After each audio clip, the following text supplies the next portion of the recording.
Isang panibagong umaga ang sa ating pinagpala. Malinaw na isip, buhay at panibagong lakas.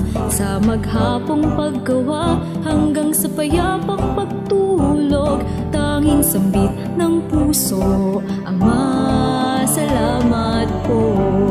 Salamat po. Ibahagi pagpapala sa makakasalamuha, ang pagmamahal ng Diyos na sa atin ay lumikha. At sama-samang sambitin na may galak sa puso, Ama, salamat po. Pasimula ng umaga at damhin ng pagpapala, araw ay gawing payapa na Espiritong Banal ang kasama. May matibay na pag-asa, tayo ay mga pinagpala na tanging sambin ng puso, Ama, salamat po.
Pinaghandaan ako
aking mayain ng masagana at malugod na pagsalusaluhan.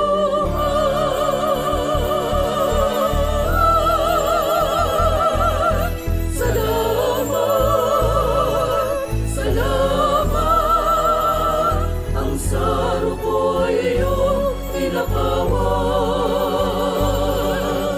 Dinggin mo, dalangin ko nawa, aking saro'y maingatan upang sa piging ng pagmamahalan aking mayain ng masagana at malugod na pagsalusaluhan. Sa aking saro bumuhos, umakaw, umagos, mga biyaya ng langit sa aking saro bumuhos.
Alalahanin mong tanggapin ang mga estanghero sa inyong mga tahanan.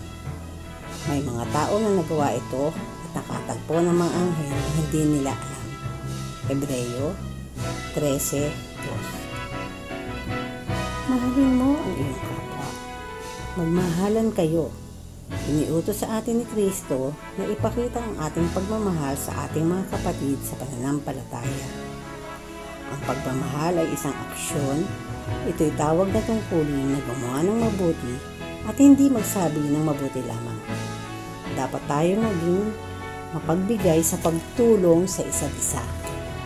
Tanggapin natin ang bawat isa sa ating mga tahanan at puso, hindi lamang minsan kundi palagi bilang bahagi ng ating tungkulin Kristiyano. Dapat nating ipakita ang pagiging mapagpatuloy kahit sa mga hindi kapananampalataya. Ang gantimpala ay mas malaki kaysa sa ating ibinibigay o ginagawa sa mga nangangailangan. Ang mga anghel ay tagapaghatid ng mabuting balita. Pinagpala ng Diyos ang mga nagbabalik ng biyaya sa iba. May higit pang mas dakila at mas banal kaysa dito. Ang malaman na tayo ay pinagpala upang maging pagpapala sa iba. Maging mabuting Samaritano. Sadyang gumawa ng kabutihan para sa iba ngayon at bukas. Ngunit walang katapusan ang bukas.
Kapayapaan at mapagpalang araw po ang sumaating lahat. Elder Ryan Bernabe po, isa sa mga lingkod ninyo sa kabanal-banalang Iglesia ng Diyos kay Kristo Jesus. The first step towards getting somewhere is to decide you're not going to stay where you are. Let us move Godward and have a blessed day. Simula ng umaga at damhin ng pagpapala, araw ay gawing payapa na Espiritong Banal ang kasama. May matibay na pag-asa, tayo ay mga pinagpala na tanging sambit ng puso. Ama, salamat po.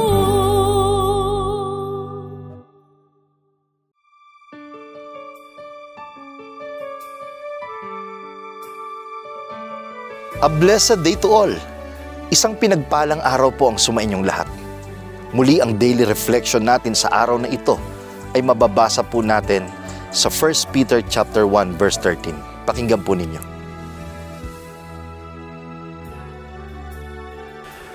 Brace up your minds, keep cool, and put your hope for good and all in the grace that is coming to you and the revelation of Jesus Christ.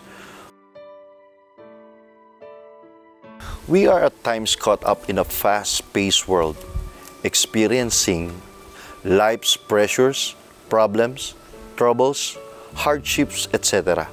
When this happens, clear your mind, keep cool, and pray for the best. Be patient to continue in the faith. Understand that the will of God, the grace of God becomes more important at this time. Help is on the way. He will see you through. May mga pagkakataon na sumasabay tayo sa mabilis na takbo ng mundo, na kung saan ay nararanasan natin ang mga kabigatan sa buhay, problema, mga pagsubok, kahirapan at marami pang iba. Kapag nangyari ito, linisin ang iyong isipan, manatiling mahinahon at manalangin. Yun po ang pinakamabuti. Maging matyaga at magpatuloy sa pananampalataya. Unawain ang kalooban ng Diyos. Ang tulong ng Diyos ay lalong mahalaga sa ganitong panahon. Huwag mag-alala, ang tulong ay paparating na.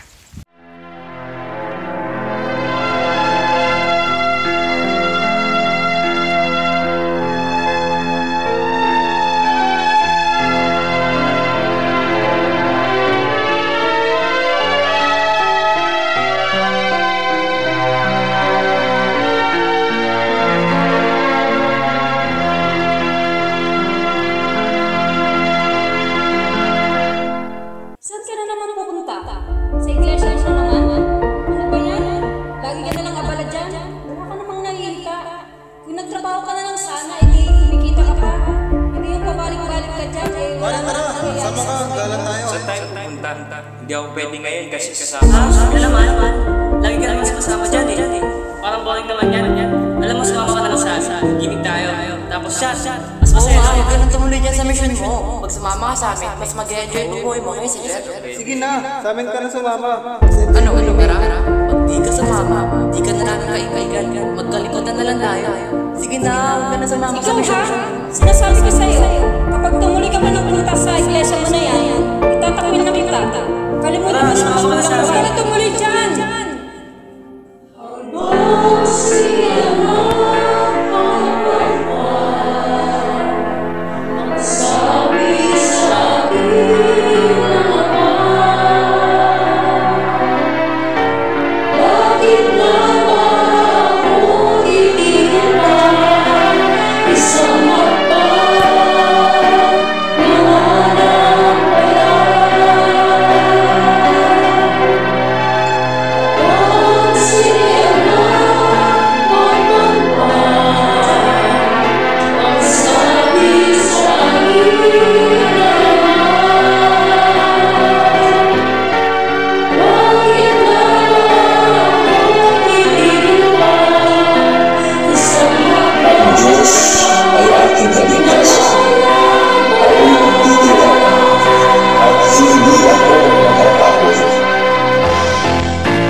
gulma, isang hakbang nangangampala.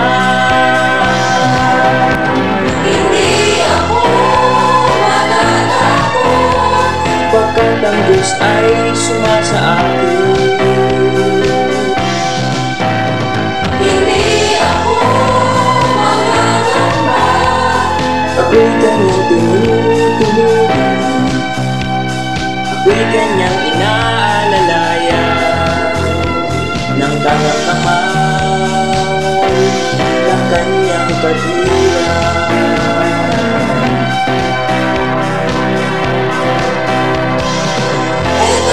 Narito na ang tagumpay, abot na ng ating mga kamay. Sali na lamang ang paghihintay, tapos ang paglalakbay. Bakit nga ba ako hinihil pa sa hakbang nangangampala?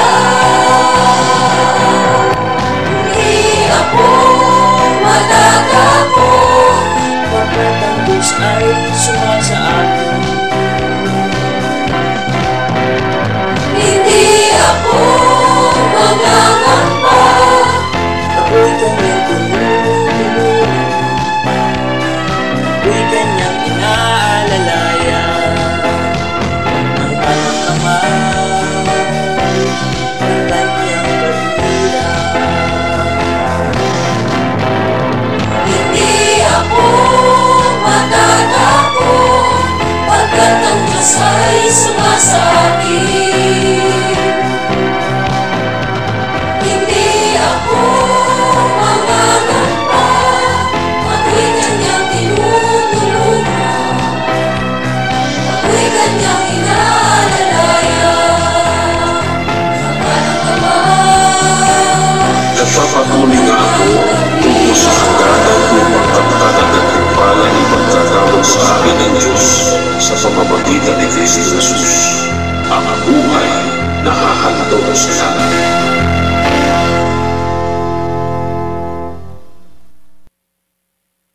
A blessed day to all! Kayo po ay kasalukuyang nanonood ng programang ipinaglilingkod ng kabanal-banalang Iglesia ng Diyos kay Kristo Jesus. To experience the grace of God's agape is to see and feel the blessings of the Lord through contentment and happiness sa ating pamilya.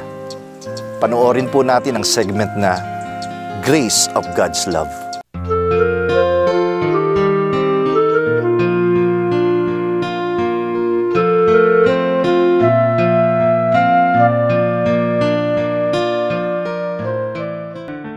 Maraming magulang ang naghangad o nananatiling naghahangad na ang kanilang mga anak ay mapalaking may mabuting pag-uugali at may takot sa kataas-taasang Diyos. Bakit nga naman hindi ito hahangarin? Tunay na pagpapala ang magkaroon ng mga anak na lumaking may takot sa Diyos, na naturuan ng mga aral ng Panginoon. Hindi man natin sila kapiling, nalalaman nating sila'y nasa mabuting kalagayan. Hindi man nila tayo makakasama sa buong buhay nila, may kapayapaan tayo na sila'y may mabuting kinabukasan, sapagkat atin silang nailapit sa maibigin at mapagpalang Diyos na dakila. Gaanong kagandang pagtatagumpay nga ba ang mapalaki natin ang ating mga anak na may takot sa Diyos? Gaano kabuting pagpapala kaya ng Diyos ang mga anak na nabubuhay ayon sa kanyang kalooban? Atin pong tunghayan ang kasagutan sa kwento ng isang mag-asawa na sa gitna ng mga hamon at pagsubok sa buhay ay masasabing tinatamasa na ang matatamis na bunga ng kanilang pagsisikap. Mula pa noong kabataan ni Ginoong Sixto Olivar o kapatid na Ebenezer, siya'y may kaloobang pinaghaharian ng Diyos, bunga ng palaging pagbabasa ng mga aral ng Panginoon. Kaya naman, Nang panahon na siya'y nagnais na makasumpong ng magiging katuwang at kasama sa buhay, kanyang hiniling sa Diyos na naway pagkalooban siya ng magiging asawa o kamanlalakbay na kapwa may takot sa Diyos. At hindi naman siya binigo sa kanyang mabuting kahilingan. Ipinagkaloob sa kanya ng Diyos si Ginang Marilu Olivar o kapatid na Rizaya, at sa kanilang mahigit 3 dekada ng pagsasama, nananatili na ang Diyos ang sentro ng kanilang pagsasama.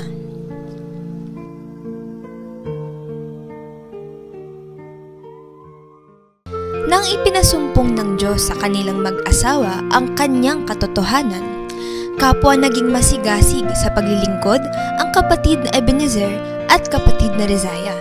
Sumasama sa pangangaral ng katwiran ng Diyos at pagpapalaganap ng aral ng kaligtasan, maging sa pangangalaga sa kapatiran. Kapwa hindi nagmaliw ang kanilang init sa paglilingkod sa kataas-taasang Diyos. Sa lahat ng naging bunga ng dedikasyon at marubdob na paglilingkod nilang mag-asawa sa Diyos, ang hindi matatawarang pinakamatamis na bunga ay ang maakay nila ang lahat ng kanilang mga anak sa paglilingkod sa Diyos. Meron po kaming 4 na anak. Ang panganay po ay si Ruthie Grace. Ang pangalawa po ay si Seth. Ang pangatlo naman po ay si Amy Josiah. Samantalang ang bunso naman po ay si Mark Jerome.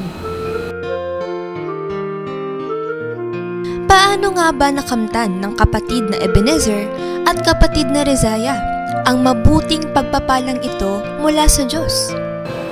Unang-una na mahalaga, may pagnanais ang magulang na maakay ang mga anak sa pagkakilala at pagkatakot sa Diyos, pero siyempre ito ay pasimula pa lamang.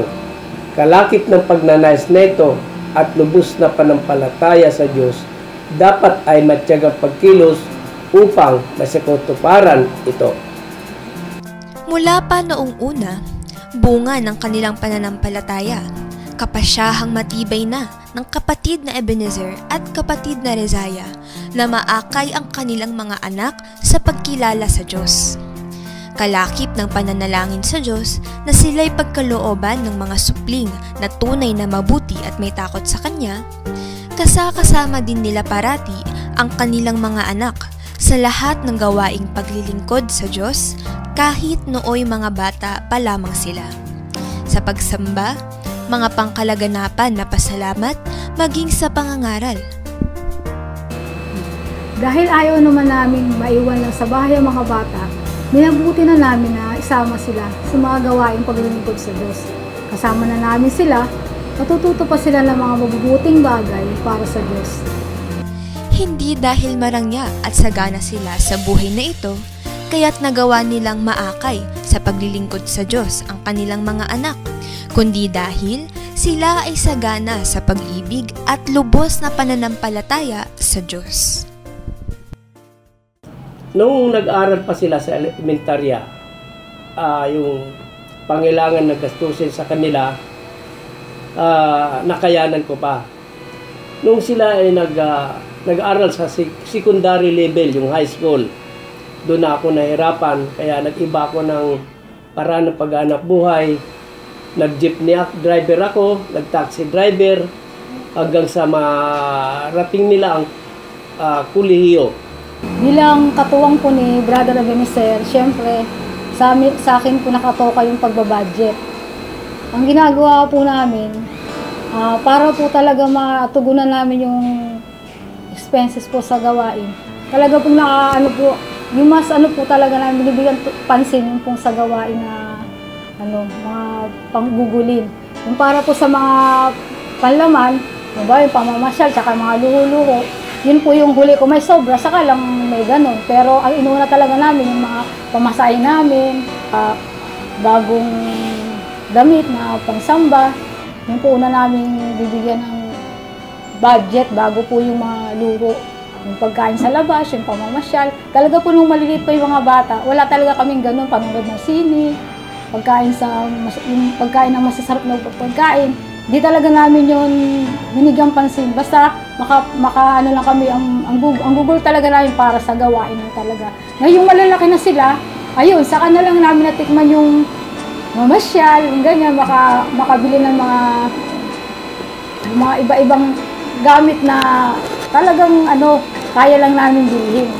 Ayun po talaga ang ano ko, basta ang ano po talaga namin sa paglilingkod, yung talaga pong pera namin, para lang po talaga sa paglilingkod. Kung may sobra, saka lang yun gugugulin para sa pansarili na hindi sa paglilingkod. Gaya ng marami, dumaan din sa maraming paghihirap at pagtitiis ang kapatid na Ebenezer at kapatid na Rizaya.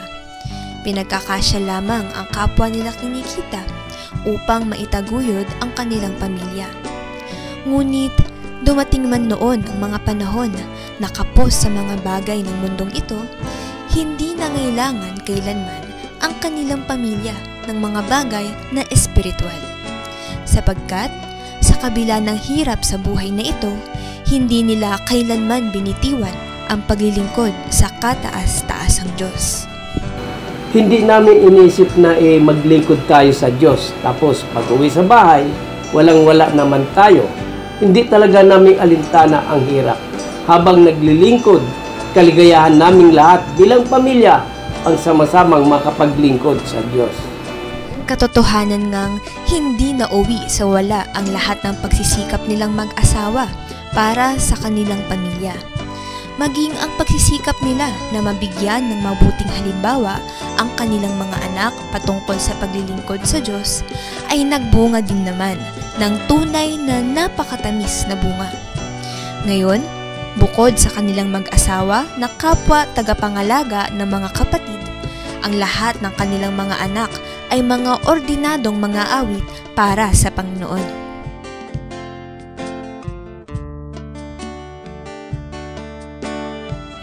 Tunay ngang hindi binigo ng Diyos ang kanilang pamilya. Tinupad ng Diyos ang kahilingan nilang mag-asawa na ang mga anak nila ay lumaki ng mabuti, may takot sa Diyos at naglilingkod sa Diyos. At hindi lamang yun, kalakip ng pagpapalang espiritual na dinulot ng Diyos sa kanilang buong pamilya, pinagkalooban din naman sila ng mga pagpapala ukol sa buhay na ito. Ma and Pa, thank you sa paghihirap nyo, saka simula nung bata pa kami, yung inaakay nyo kami sa mga pagsamba, kahit makukulit kami, hindi kayo nagsawa na kain kami, para simula pa lang bata, alam na namin yung mga paglilingkod sa Diyos. Kaya hanggang lumaki kami, hindi kayo nagsasawa na kahit na may trabaho kami, pinapaalalahanan nyo kami na patuloy sa paglilingkod. Huwag kalimutan at saka huwag pabayaan yung mga katungkulan namin. Ayun lang. Thank you. Salamat. Salamat dun sa aral na hindi na huwag kami magsawa sa mga paglilingkod namin. Kahit anong sitwasyon ng buhay, kahit simula nung maliliit kami, lagi niyo po akong pinapaalalahanan kahit ngayon na meron akong anak na nakakatuwa kasi kahit sinaga nyo kami kahit sa pinakamaliliit na detalye ng hirap, hindi nyo po kami sinukuan. Hanggang ngayon na meron akong sariling pamilya, nararamdaman namin na extended yung pagtulong nyo sa amin. Kaya without you, Papa and Mama, sa tingin namin hindi ganito yung paglilingkod na meron kami kung hindi ganun nyo tingin mo sa amin, sa puso namin, yung isang tapat na paglilingkod na kahit anong sitwasyon ng buhay, meron o wala, malungkot, masaya, may sakit tayo o nasa maginawahan tayo, tuloy pa din sa paglilingkod. Kaya maraming salamat sa iyo, Mama at Papa. Mama, Papa, maraming salamat sa patuloy na paggabay niyo po sa amin.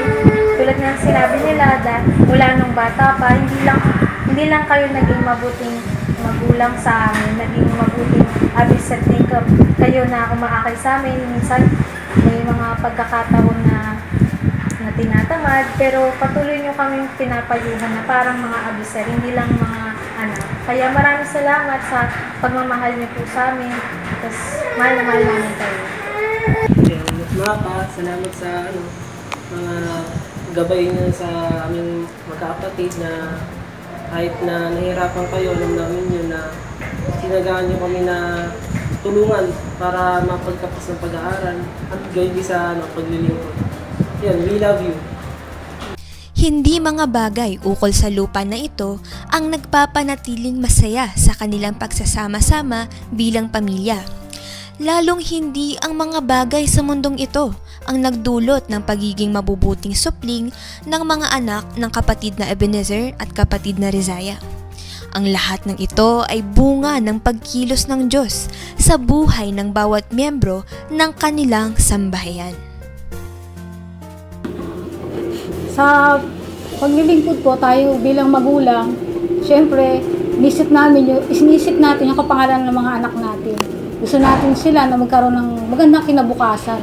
Pero alam niyo po ba na mas higit na mabibigyan natin ang kanilang magandang kinabukasan kung mas ihakain natin sila sa paglilingkod.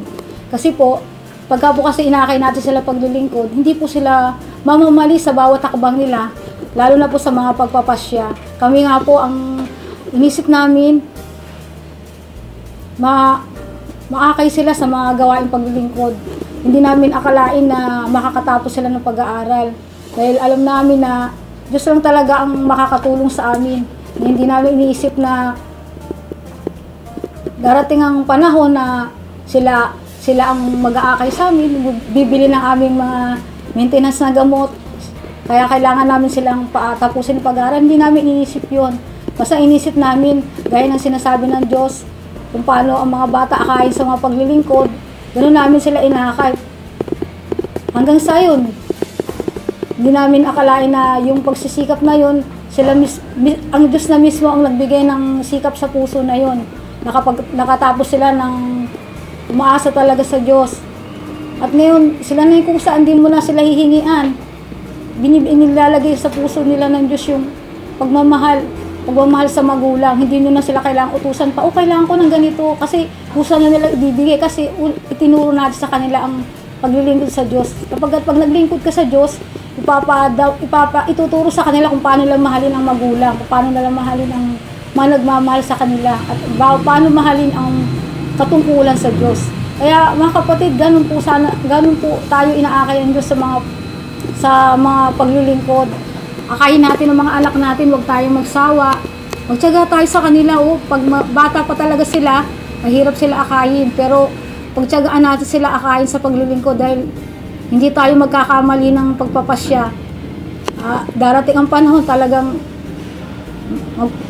sila, tatanaw sila ng utang na loob dahil inakay natin sila sa paglilingkod. Yun po. Ang buong pananampalataya at masipag na paglilingkod sa Diyos ng kapatid na Ebenezer at kanyang buong pamilya ay nagbunga sa kanila ng mga biyayang espiritual mula sa Diyos.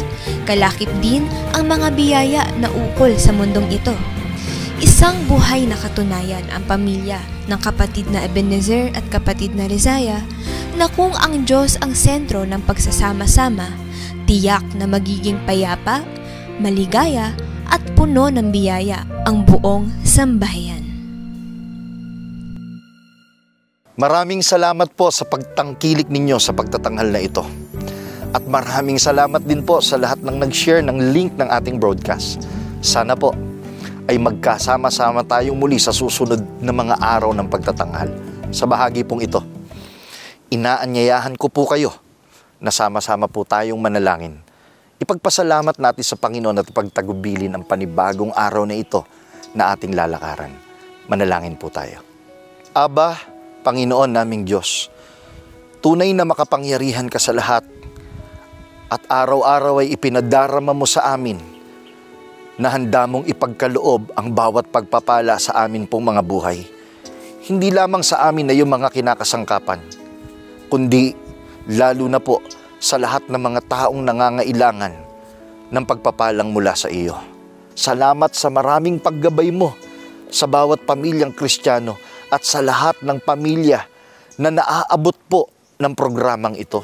Panginoon naming Diyos, sana po tumatak ito sa aming mga kaisipan at patuloy na maibahagi o ma-share sa amin pong mga kaibigan at sumasampalataya kami.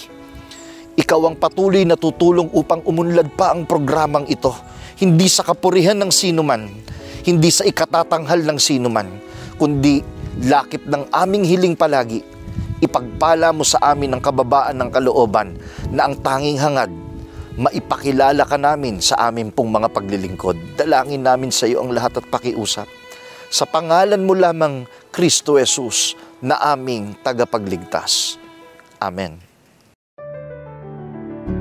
Maraming salamat po sa inyong pagtangkilik sa palatuntunang ito ng Kabanal-Banalang Iglesia ng Diyos kay Kristo Jesus.